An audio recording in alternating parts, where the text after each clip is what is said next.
Ang isa sa pinakahihintay na parte ng buhay ng isang tao ay ang kanyang kasal. Trexton Aligor, isang bilyonaryong pinagkalooban ng lahat. Mayaman, talentado, gwapo, at higit sa lahat ay may napupuso ang taong magiging kanyang kabiyak. Ang pinaka-espesyal na araw na hinihintay ng binata sa tanan ng buhay niya ay hindi inaasahang magugulo dahil sa iisang tao. Yuela Sanchez, ang pagsulpot niya sa kasalang hindi kanya. Isang misteryosong babaeng dumating na lamang bigla sa buhay ng bilyonaryong si Trexton. Si Yuela nakalog, walang habas kung magsalita. At si Yuela na napupuno ng misteryo. Sino nga ba siya? Ano ang magiging buhay nila gayong hindi siya ang inaasahang mapapangasawa ni Trexton? May mabubuo kayang pagmamahalan o may mga lihim na matutuklasan? Hindi ko na mabilang kung ilang beses akong pabalik-balik sa paglalakad. Sinubukan kong huminga ng malalim at kumalma, pero hindi ko maiwasan ang magalit. Padabog akong naupo sa sopa. What the hell is happening? Tiningnan ko ang bride ko na nakatayo ng ilang dipa mula sa akin. Hey, look, I think I am so... You think? Hindi makapaniwalang tanong ko sa kanya. Yumuko naman siya at nanahimik. Naihilamos ko na lamang ang mukha ko dahil sa nangyayari. Nasa na ba kasi sila mami? Sinabihan ko na sila na i-cancel na ang reception, pero parang hindi naman nila ginawa. This is frustrating. Reklamo ko sabay gulo ng buhok ko. Ilang minuto pa ang lumipas bago bumukas ang pintuan at iniluwa ang mga magulang ko. Finally, care to explain, Mom? Huminga siya ng malalim at umupo sa isang couch, habang si Daddy naman ay igineya paakyat ang bride. What do I need to explain? You married her. Period. Napaawang na lamang ang labi ko dahil sa mga narinig. The heck, Mom? Isa lang naman ang malinaw. Nag-propose ako kay Stephanie. Not to her. I don't even know her. Calm down, Iho. We're doing this for you. Doing for me? Are you even aware that I love Stephanie? I know that I'm not a good son. But at least, sana naman nirespeto niyo ang desisyon ko na magpakasal. Paliwanag ko. Ramdam ko ang pagkulo ng dugo ko dahil sa naging rason ng mami ko. Matagal siyang nanahimik at maya-maya ay biglang ngumiti. What do you know about love, Iho? Napakunot ako ng noo. Alam ko na hindi ako ganun ka-showy. Pero isa lang ang malinaw. I want Stephanie to be with me. For a long time. I really love a person, Mom. And it's clear to me at malinaw sa akin ng lahat na gusto ko si Stephanie.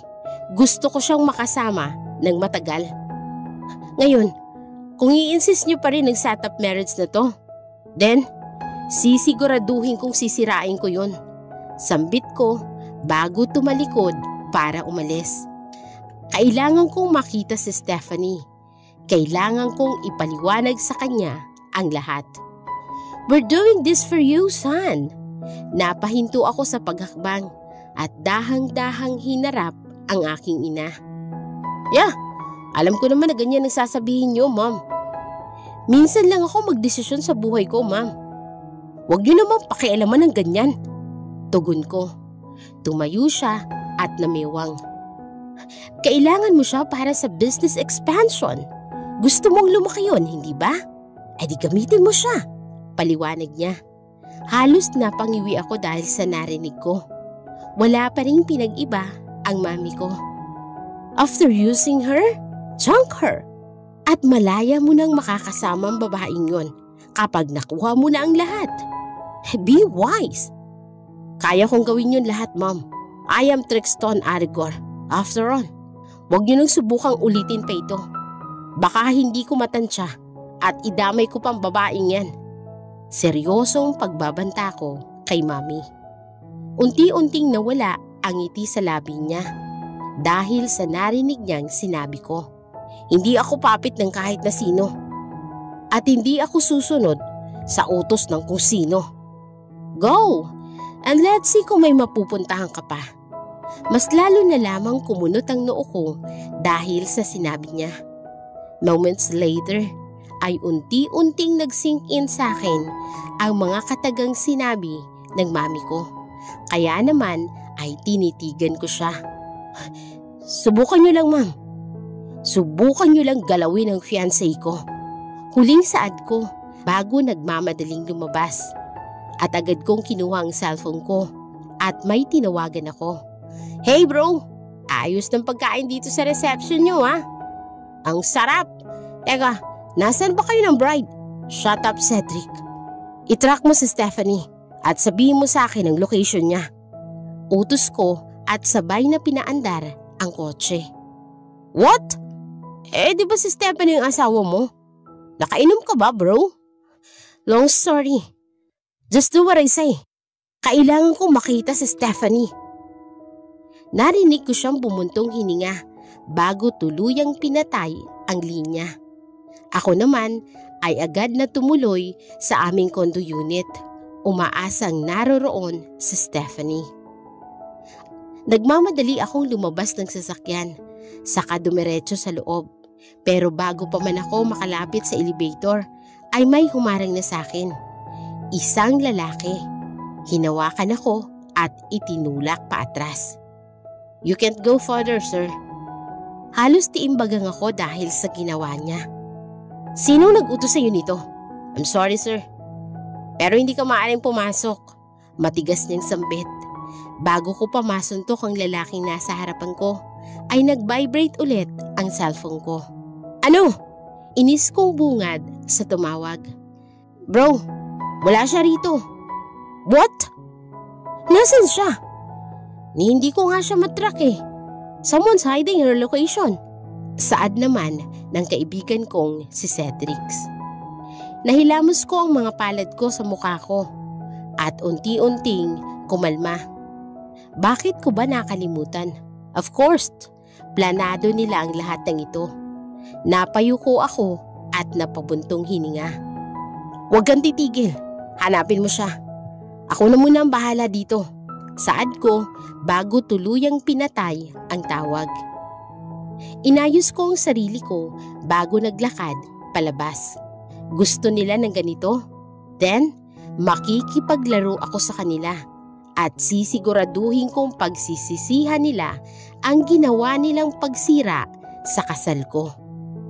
Kung nakakamatay lang ang titig, ay matagal na tong kinuha ng ambulansya. Nakatayo siya sa huling baitang ng hagdanan. Ilang hakbang ang layo niya sa akin. Magkano? Agad siyang napaangat ng tingin sa akin at nagtatakang itinuro niya ang sarili. Ako ba? May iba pa ba? Inis kong sagot. Alin bang gusto mong malaman? Simpleng tugon naman niya. I am a composed man. Pero ewan ko na lang pagdating sa babaeng ito dahil nakakaliit ng pasensya. Magkano? Sabihin mo at dodoblehin ko. Offer ko. Sure ka? Malaki-laki rin yun. Pag-aamin niya. Napangiwi ako dahil sa narinig ko. Sinasabi ko na nga ba? Name your price then. Paghahamon ko habang siya naman ay patuloy na binibilang ang mga daliri niya. Minsan-minsan pa ay tumitingala ito. 1, 2 ata? Ay hindi. 3 yata? Ay hindi. 5 siguro. Ay, nakakabobo talagang magbilang. Reklamo niya, sabay gulo ng konti sa buhok niya. Tahimik lang akong nakatingin sa kanya at pinagmamasdan siya. 1.5 siguro, pero mukhang nadagdagan yun eh. Bulong niya sa kanyang sarili. Just say it for dumb's sake. You want billions? Ibibigay ko sa'yo. Ha?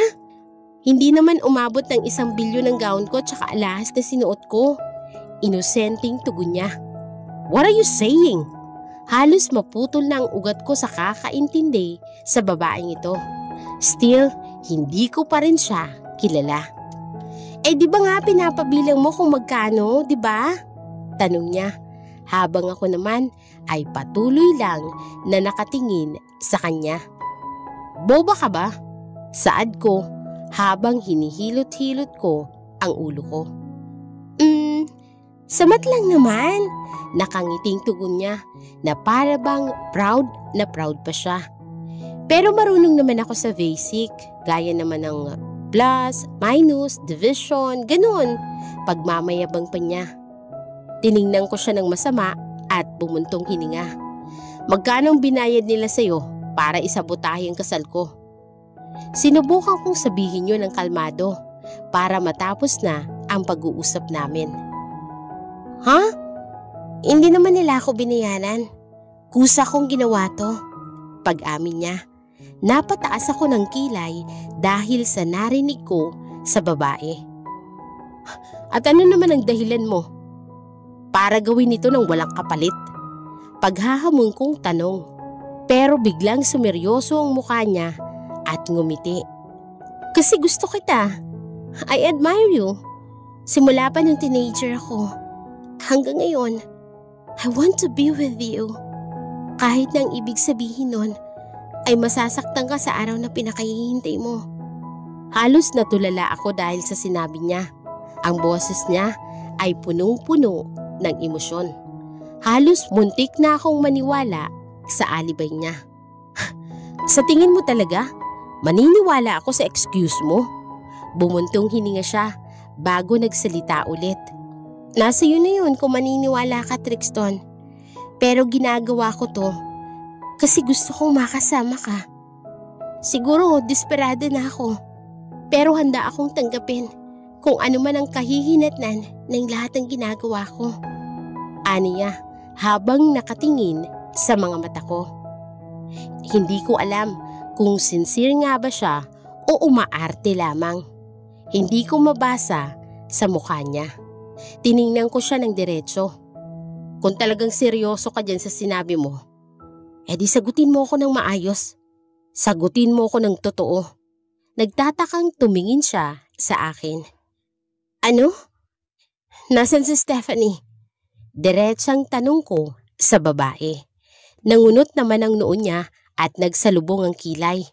Parang ang lalim ng iniisip niya. Stephanie?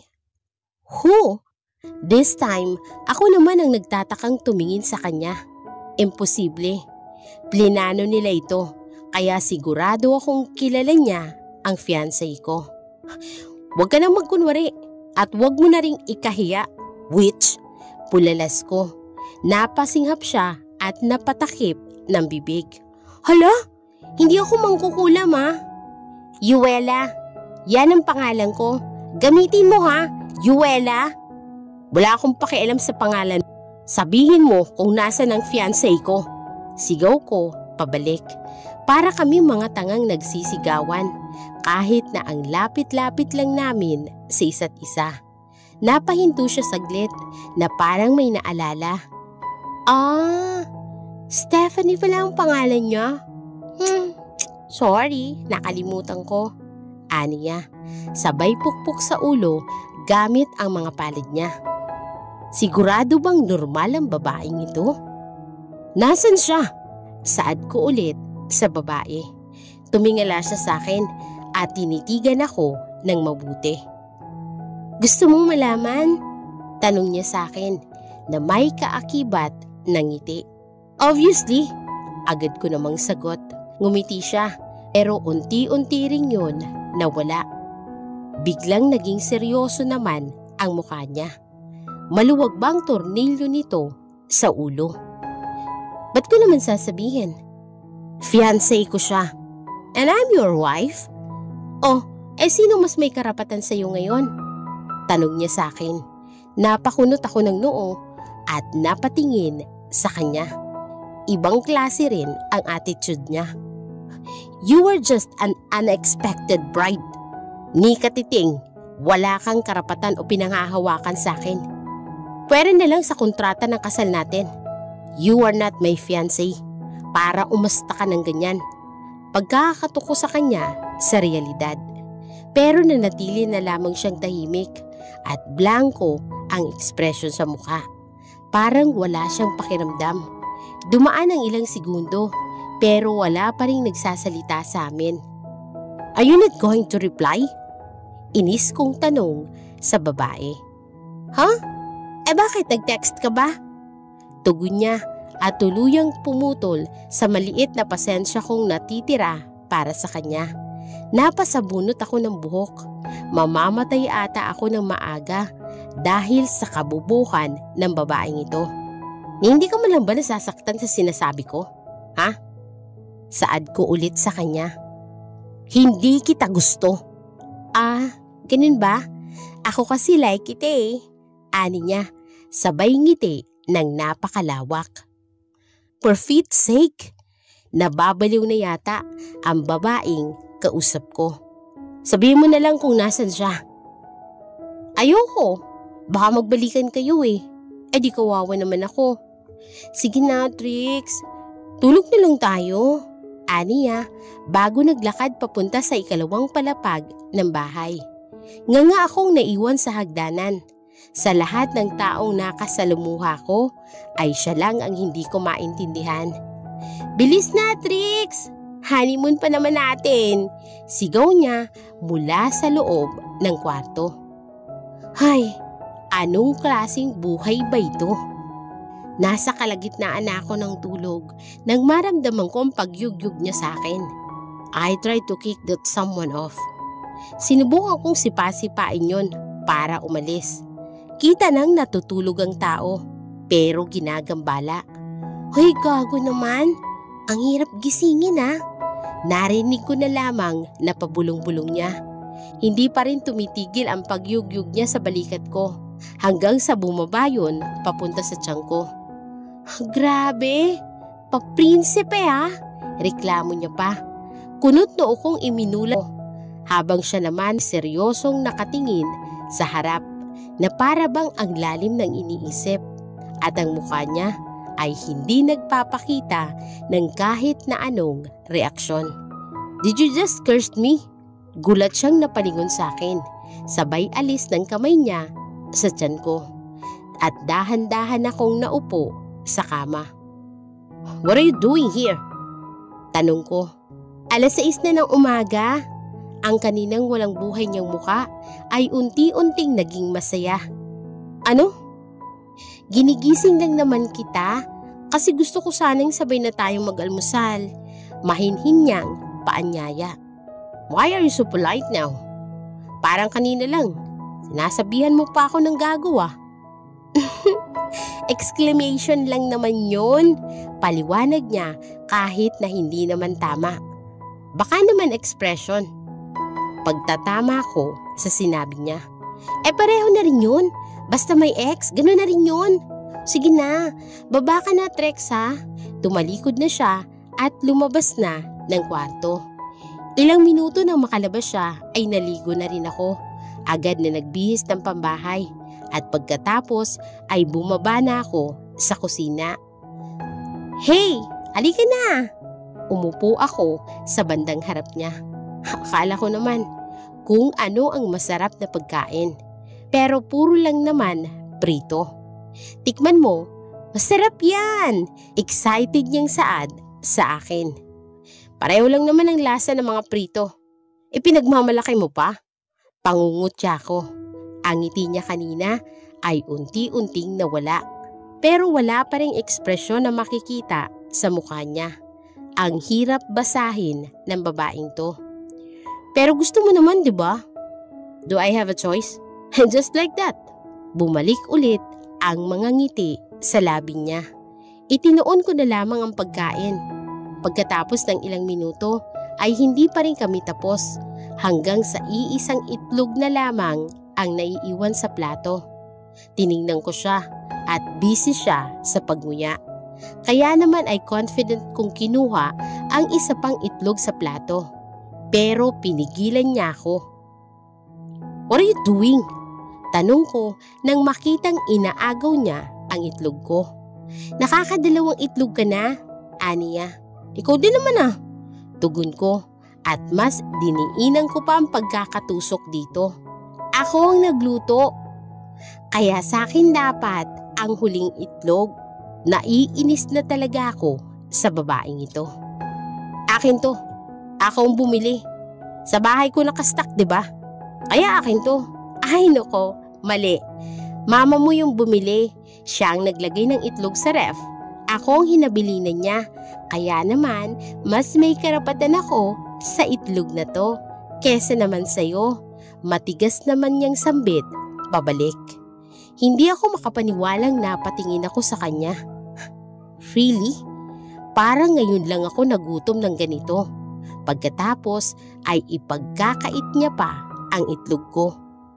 Akala ko ba mahal mo ko? Tanong ko sa kanya. Nagtatakang tiningnan niya naman ako.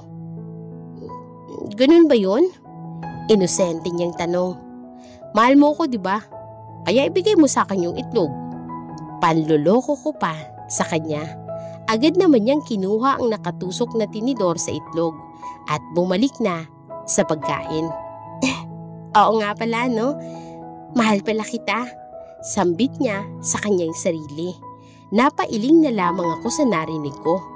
Napaka-weird niya. Pero pagkatapos namin kumain, ay agad akong pumunta sa taas para magbihis. Magkahiwalay kami ng kwarto. Ayoko siyang kasama. Pagkatapos kong mag-ayos, ay agad na akong bumaba sa sala. Trabaho ka na? Hindi. Tao pa rin ako. Pamimiloso po ko sa tanong niya. Kunot noon naman niyang tiningnan ako. Hindi ko gets, Trix. At bumuntong hininga. Huwag mo nang intindihin. And one more thing. Huwag mo kong tinatawag na Trix. Hindi tayo close. Ani ko. At tiningnan niya naman ako ng mariin. Di ba nga pangalan mo yun? Trexton? Trex for short. Paliwanag niya. Inis ko siyang tiningnan. Feeling close naman ito. Akala mo ay walang ginawang malaking kasalanan kahapon. Basta wag na Trix. Okay. Di, love na lang. Mas madali pang tandaan, di ba? Nakangiting saad niya at napangangako sa narinig ko. Napakabilis ng babaeng ito. Ibang klase ang kapal ng muka. Baka nakakalimutan mo Nanira ka ng kasal. Nagkibit balikat siya, sabay sabi. Alam ko. And you still have the guts to act like that? Grabe. Ginagawa ko lang naman ito para mag-work tayo, diba? Mahal kita, Trix. Kaya gagawin ko ang lahat para mahalin mo rin ako. Sabi niya na napakaseryoso. Napawi ang mapang-asar kong ngiti dahil sa narinig ko. At unti-unti akong humakbang palapit sa kanya. Hindi mo mapapalitan si Stephanie sa buhay ko. Saad ko sa kanya. Tiningnan ko siya sa mga mata.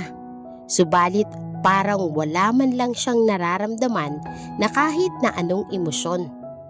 At ngumiti pa siya ng ngumiti. Then, if I can't, di gagawa na lang ako ng lugar dyan sa puso mo. Hindi ko naman aagawin ang pwesto niya. Makikisiksik lang Sabi niya habang may mapang-akit na mga ngiti. Tama ba ang narinig ko? Kanina pa ako nakatulala sa kisame habang inaalala ang nangyari kanina. Parang naging blankong isip ko dahil sa kabaliwan ng sitwasyon na to.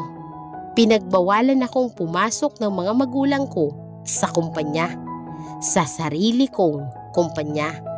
Napabalikwas ako ng bangon at inis na napadpad ang tingin sa taong nakaupo sa sulok ng kwarto ko. Yes, love? Nakangiting tanong niya nang maramdamang nakatingin ako sa kanya. Concern pa rin ako at iniisip pa rin kung ano na nga ba ang nangyari kay Stephanie. Ba't mo ba ako tinatawag ng ganyan? Inis kong tanong sa kanya. Ayaw mo sa Trix? Napabuntong hininga na lamang siya. Ayaw mo sa Trix di yun na lang. Napabuntong hininga na lamang ako ng malalim. Bakit ka nga pala nandito sa kwarto ko? May malaking guest room naman sa kabilang hallway. Doon ka umi-standby. Bakit? Guest ba ako? Wife ako rito. Wife! Sabi niya at madiin ang pagkakasabi ng salitang wife. Muli akong napahiga at napatulala. Hindi ko magawa ang trabaho ko dahil nag-file na rin ang mami ko ng vacation leave para sa akin. At 2 linggo lang naman yun. Alam mo, love, hindi ko alam.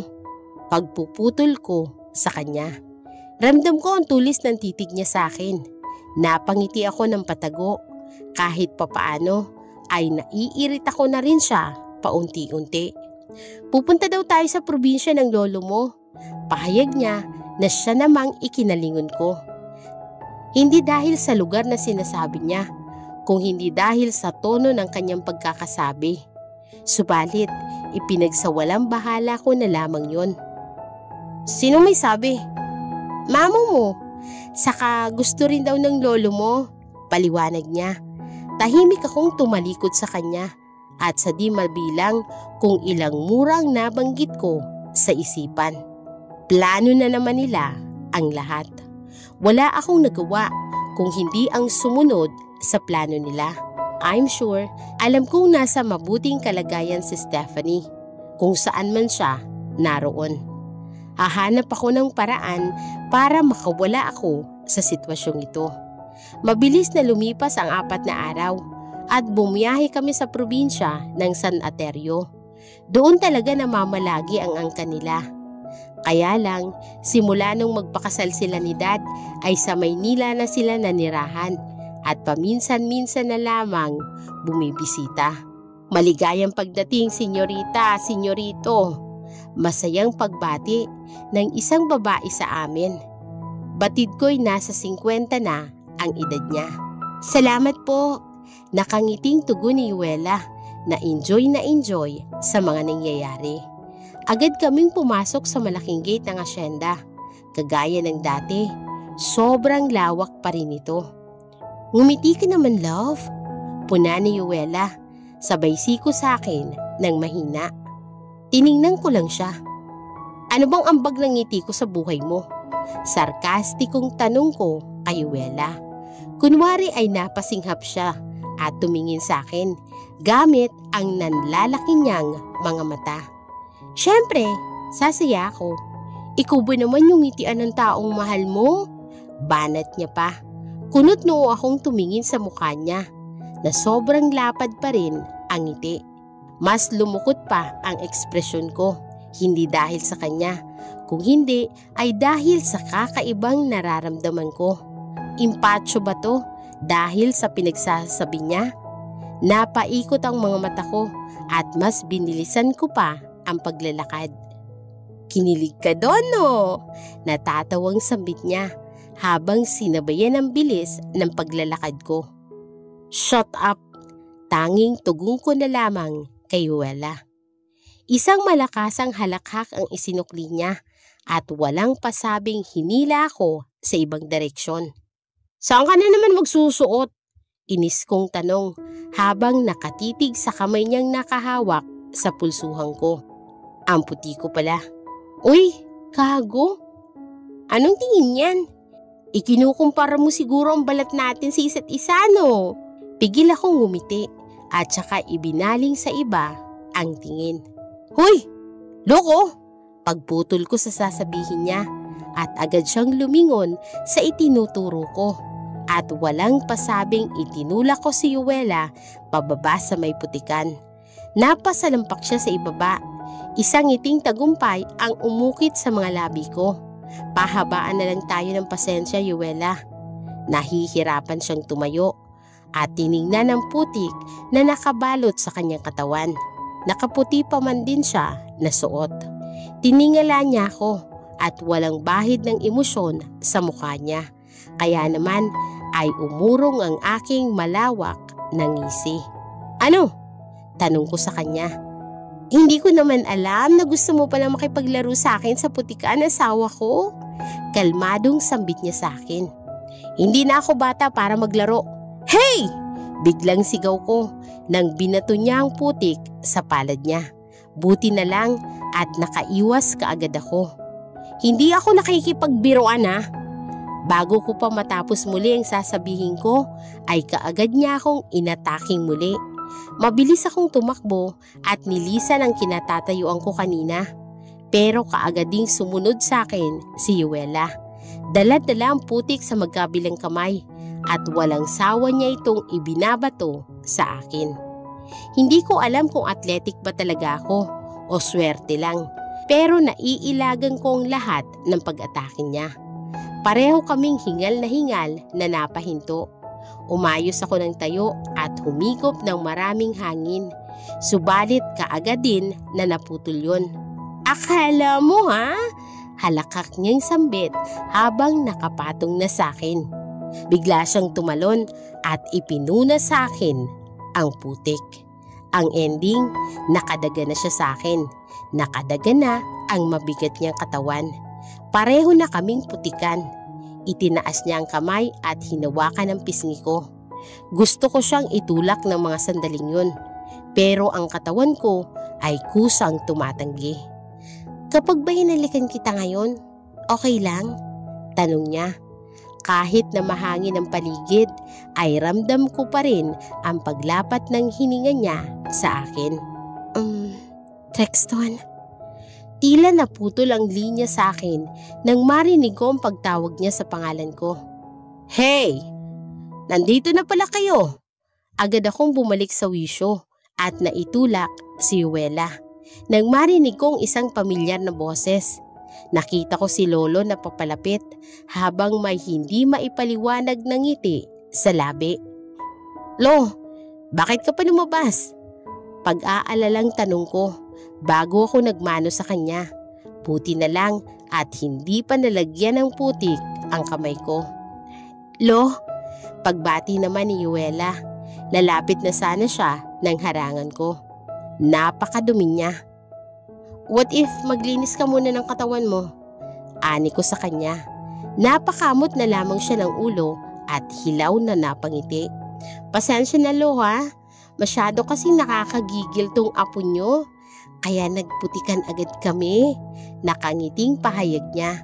Nanlaki naman ang mga mata ko dahil sa narinig. Isang mahinang tawa na lamang ang isinukli ni Lolo bago siya muling nagsalita. Mukhang nagkakamabutihan na kayong dalawa. Pamumuna ni Lolo. At agad akong napatingin sa kanya. Para akong sinilaban sa puwet sa narinig. Hindi ako dapat na maging masaya sa kanya. Dahil meron akong Stephanie. Normal lang naman. Sige po. Papasok na muna ako. Paalam ko sa kanila at bago nagmarcha papunta sa loob ng bahay. Hindi ko maintindihan kung ano bang iniisip ko ng mga sandaling yun. Tahimik na tinatangay ng hangin ang ilang hibla ng aking buhok. Kagaya ng pagtanaw ko sa malapad na likod ni Trixton na payapang nakatindig sa balkonahin ng bahay. Hindi ko magawang ihakbang ang mga paa ko habang nakatingin sa kanya. Hawak-hawak niyang litrato nilang dalawa ni Stephanie. Hindi ko maiwasang hindi masaktan. Kailan mo kaya ako maaalala, Trixton? Kailan mo kaya ako lilingunin? Kailan mo kaya mararamdaman ang nararamdaman ko? Yuela? Isang boses ang pumukaw sa akin sa malalim na pagkakaisip. Mabilis kong pinawi ang luha sa mata at lumingon sa kanya. Lolo? Masiglang pagtawag ko sa pangalan niya. Tiningnan niya ako ng ilang segundo bago ako sinenyasan na sumunod sa kanya sa baba. Nang makarating sa may likuran ng bahay ay agad siyang umupo sa upuang kahoy at tinapik ang espasyo sa gilid nito. Hindi malayo ang kinaroroonan namin sa may malawak na taniman ng palay. Hindi na ba masyadong kumikirot ang tahi sa ulo mo, Iha? Panimula ni Lolo. Minsan na lang po, Lo. Alam niyo naman, matibay talaga ang katawan ko. Pagbibiro ko na siya namang tinawanan ng matanda. Ilang segundong katahimikan ang namayani sa aming dalawa. Kagat-kagat ko ang pang-ibabang labi ko habang ninanamnam ang katahimikang yun. Napakapamilyar na pakiramdam. Naalala mo dati, Iha, kapag may away kayong dalawa, uupo ka rito at tahimik na pagmamasdan ng palayan. Walang magsasalita sa inyo. Pero kapag babalik na kayo sa loob, magkahawak na kayo ng inyong mga kamay. Pagkukwento ni Lolo na sinabayan ng mahina niyang pagtawa. Dito rin ang pinakapribadong lugar ni Lorena nung nabubuhay pa siya. Tanda mo pa bang sinabi niya, Iha? Unti-unting nabasag ang boses ni Lolo. Hiling niya na sana'y mapuno ng halakak ang tahimik na lugar na to. Na sana mapanatiling kasiglahan ng lugar na to. Naaalala mo pa nga, Iha? Saan niya nang may malungkot na ngiti sa mga labi. Masaganang tumulo ang luha ko. Ang emosyong pilit kong ikinukubli ay dahan-dahan nang lumalabas. 5 taon nang nakalilipas. Dating magkasintahan kami ni Trixton. Sabay kaming lumaki sa hasyenda. Dito kasi nagtatrabaho ang mga magulang ko. Masaya kami. Nung unay magkaibigan lang hanggang sa nagkaaminan. Si Lola Lorena na ang asawa ni Lolo ang ikalawang ina ni Trixton. Maayos naman ang lahat. Subalit hindi rin yun nagtagal simula nang pumunta siya sa Maynila upang mag-aral sa pamamahala ng kanilang kumpanya. Simula noon ay naging madalang na lamang ang pagdalaw niya sa hasyenda. Mas lumala na rin ang sakit ng Lola Lorena niya. Ang mga magulang ko naman ay pinayuhan akong sumama sa kanila sa Australia nang matanggap si Papa sa isang malaking kumpanya roon sa tulong ng rekomendasyon ni Lolo. Pero hindi ko kayang iwanan ang asyenda, lalong-lalo na si Trixton. Ang nooy 2 beses at 1 buwan na pagbisita ni Trixton sa probinsya ay naging 2 sa 1 taon na para bang lumamig na ang lahat. Pinanghinaan ako ng loob at dinagsa ako ng duda. Pero ipinagsawalang bahala ko na lamang ang lahat ng yon. Kasi nga, mahal ko si Trixton. Hindi rin nagtagal at tuluyan ang pumanaw si Lola Lorena. Iyak ang tanging nagawa ko ng mga panahong yon. Gusto kong magbukang matatag para kay Lolo, pero hindi ko nagawa. Sa loob ng ilang araw bago inilibing si Lola ay walang Trixton na nagpakita. Tanging ang mga magulang lang niya ang sumipot. Sinarili ko na lamang ang lahat hanggang sa magdesisyon akong puntahan siya sa Maynila.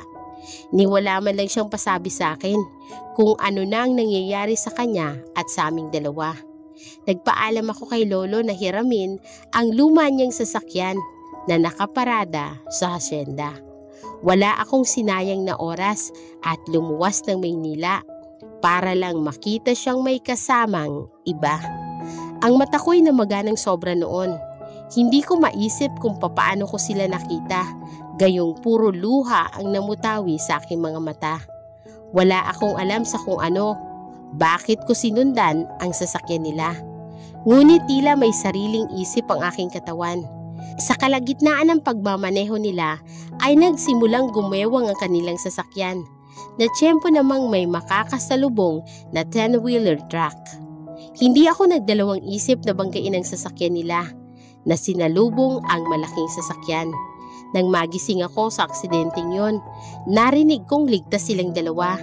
Subalit nawala naman ang memorya ni Trixton. Isang mapait na ngiti ang umukit sa aking labi at tiningala ang mga bituin.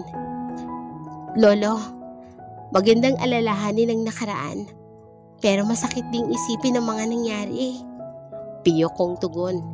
Isang tapik sa balikat ang naramdaman ko na mas lalong nagpahagulgol sa akin. Kasi bakit naman ganun, di ba? Sa loob ng mga taong nakalimutan niya ako, nandito ako. Inaalala pa rin siya. Gusto niya nang bumuo ng pamilya, samantalang naiwan pa rin ako sa hawla ng nakaraan naming dalawa. Pagsusumbong ko kay Lolo.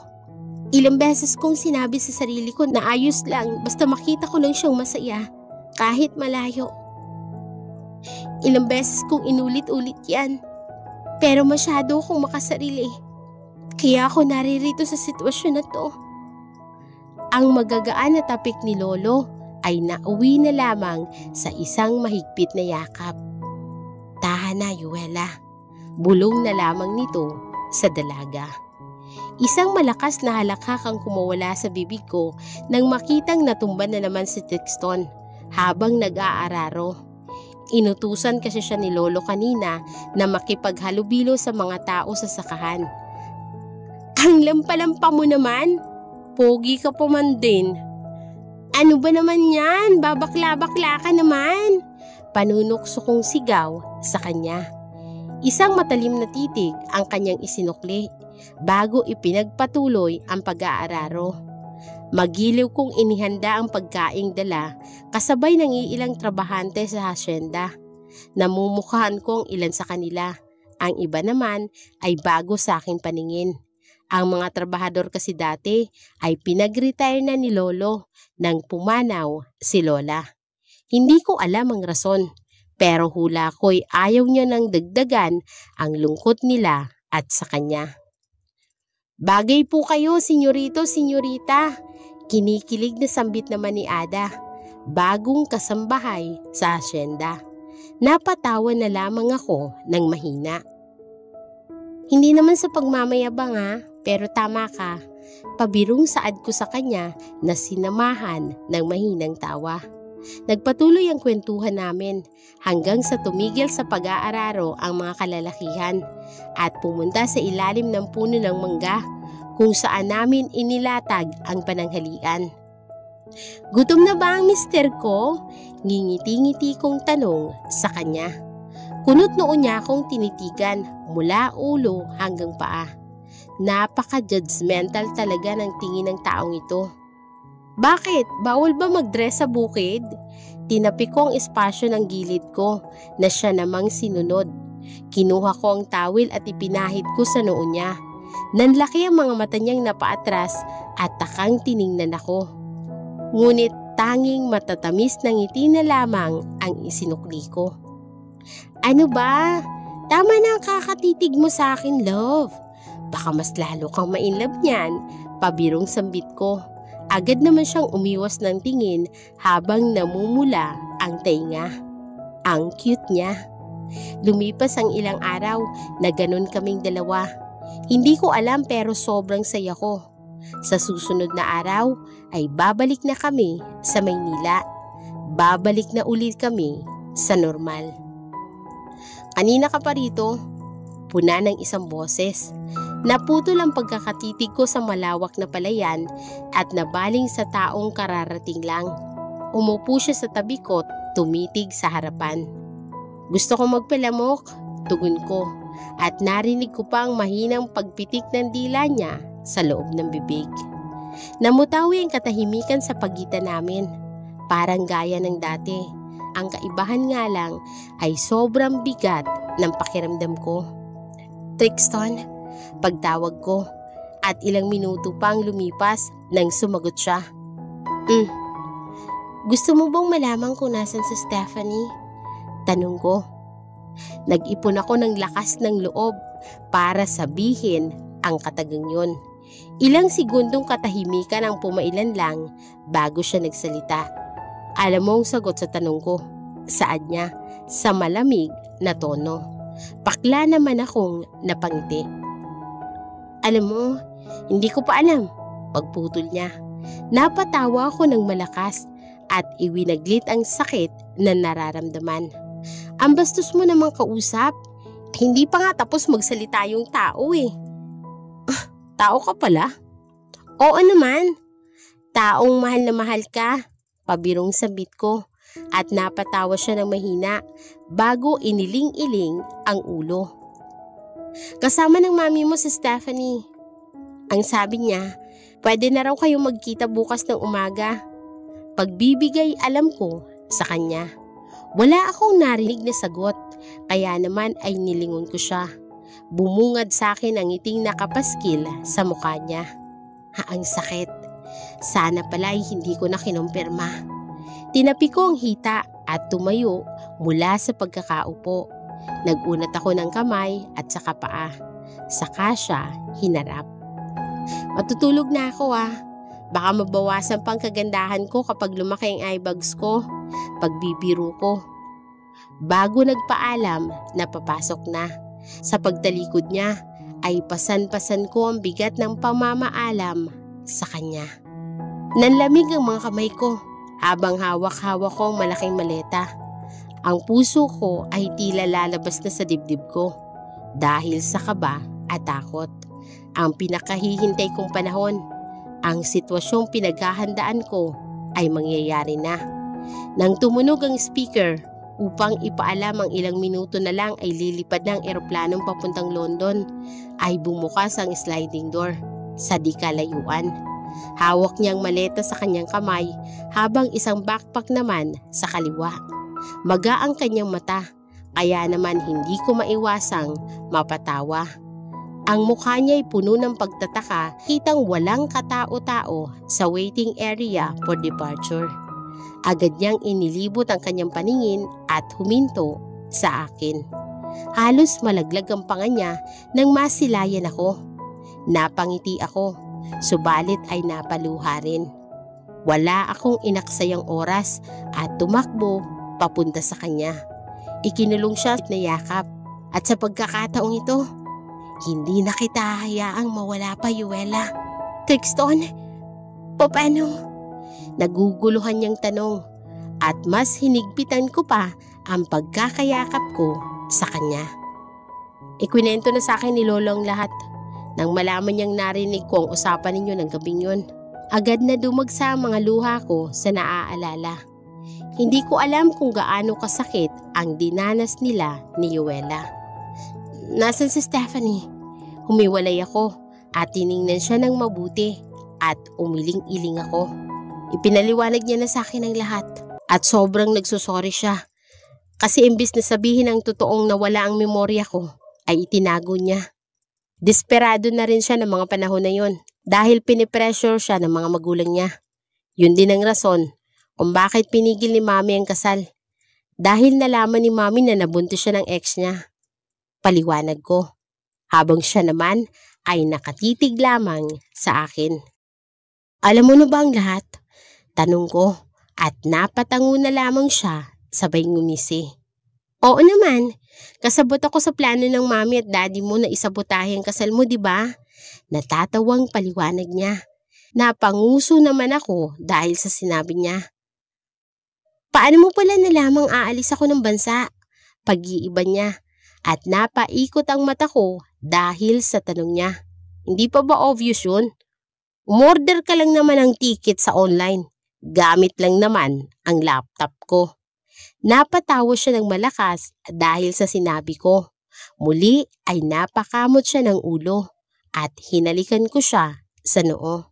Ang akala ko, ikaw ang aking unexpected ride. Yumuko ako at ginagap ang labi niya. Napakapamilyar sa akin ang pakiramdam ng mga sandaling yon. Buti na lang nalaman ko. You are my long-lost pride. Thank you for coming back to me, Mrs. Aligor. Pareho kaming napangiti dahil sa sinabi ko. And now, hindi ko nahahayaang tuluyang pang mawala uli sa akin si Yuela.